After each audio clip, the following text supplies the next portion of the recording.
Hello everyone. Today we will start the poem What is Life by John Clare.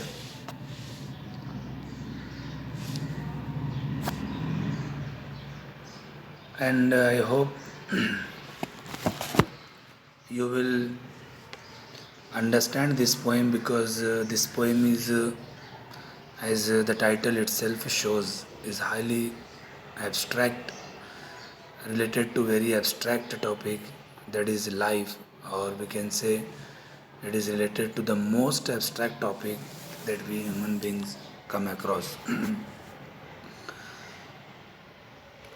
First of all, I would like to share some information with you about the poet of this poem, John Clare, because if you understand the biographical background of the poet, so it will help you to understand the actual meaning or somewhat deeper meaning of the work. So let's see first of all about the poet. John Clare, who was born in 1793, died in 1864, who is an English poet, not American or Indian or of any other country, but of England. His poetry is actually of 19th century. He is known as one of the romantic poets, but the relation of his themes, poems, or the ideas have been found in the 20th century also. That's why his poetry has been re-evaluated in the 20th century.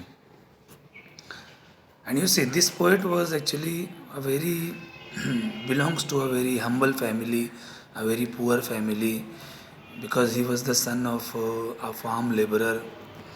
He did not have much land property, and he has gone through many ups and downs of his life. Even once he fell in love with a girl who was also the daughter of a farmer, but that farmer was of somewhat a higher stature or of higher status. So that farmer forbade his own daughter not to meet him ever, and in this way he could not succeed in his love life. Okay, so his poetry is related or he has some relation in 20th century also, because you see the title What is Life is forever relative.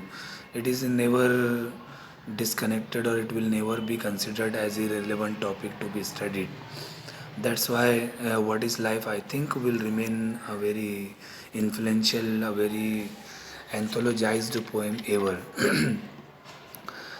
Now, his life as a poet started by reading a book of poem by James Thompson, which is very famous. I think it was written in 18th century, and the title of that poem or the book is Seasons. So he read the book and he came under the influence of the poet as well as his poems. Then he made aware or he brought into his writing dialectical features, some very unusual words in English language he added. That's why he did not use the conventional grammar and punctuation usage, because of his regional features or language of his region. Now, considered by many one of the greatest romantics, means many scholars, critics today consider him or take him as one of the greatest romantic poets. He has written two books. First poems descriptive of rural life and scenery. It was published in 1820, and I think this poem he published or he wrote for saving his house, because his house was going to be sold or going to be rented by his parents. So he wanted to save the house, and he gave the whole poems to a publisher, and that publisher published the poems, and later on the poems became very very famous. And then second collection of poems he wrote under the title A Rural Muse. So these are the two major works of John Clare. Now John Clare is no doubt one of the most prominent English poets, and there's so many critics have written about him or criticized his works. So in the same way, one of the best John Clare critic, his name is Jonathan Bate. He says that John Clare is the greatest laboring class poet that England has ever produced. No one has ever written more powerfully of nature, of a rural childhood, and of the alienated and unstable self. So you see, this single definition or critical sentence about his works can give you so much information about his work. First of all, he is known as, I think, the peasant poet. He means the poet who has written about the farmers, about the villagers, and about the rustic life. So, laboring class poet that England has ever produced. Then no one has ever written more powerfully of nature. Means he is also nature poet like William Wordsworth, but he is very powerful, very influential one, just like them. And then he has written, like romantic poets, so many poems are based on childhood experiences, or especially the rural childhood, and of the alienated and unstable self. Means he was somewhat against industrial society, and he uh, always criticized the industries or the society which alienated, means which made human beings strangers or uh, unfamiliar being in their own land, in their own setting, in their own surrounding.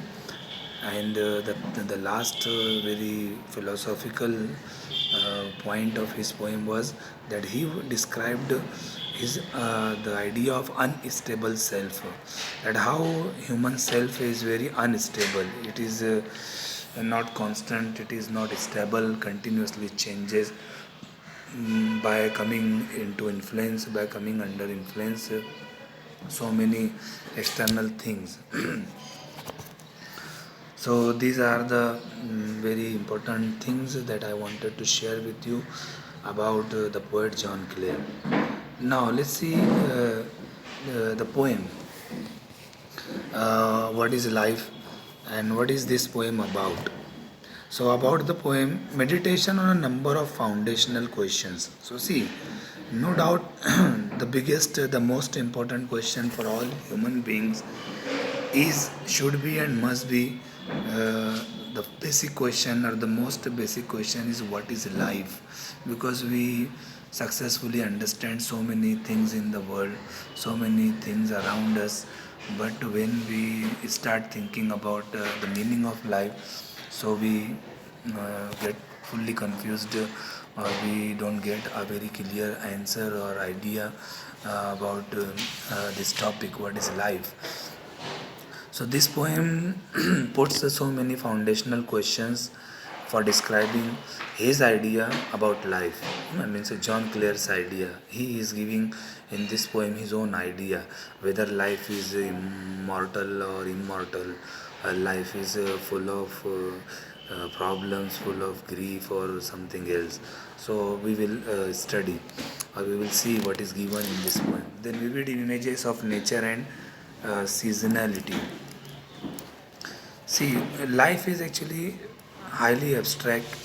It is not any concrete thing that we can show, we can touch, or we can explain by following some particular steps. That's why whenever we talk about life, so we always use some metaphor. For example, we say life is a journey, life is a race, or life is something just like this. We again and again explain. So this poem, in the same way, gives us or provides us some metaphorical images or some analogical images of nature and seasonality, and then tries to explain the meaning. Then in this poem, questions are about life, death, trouble, and hope.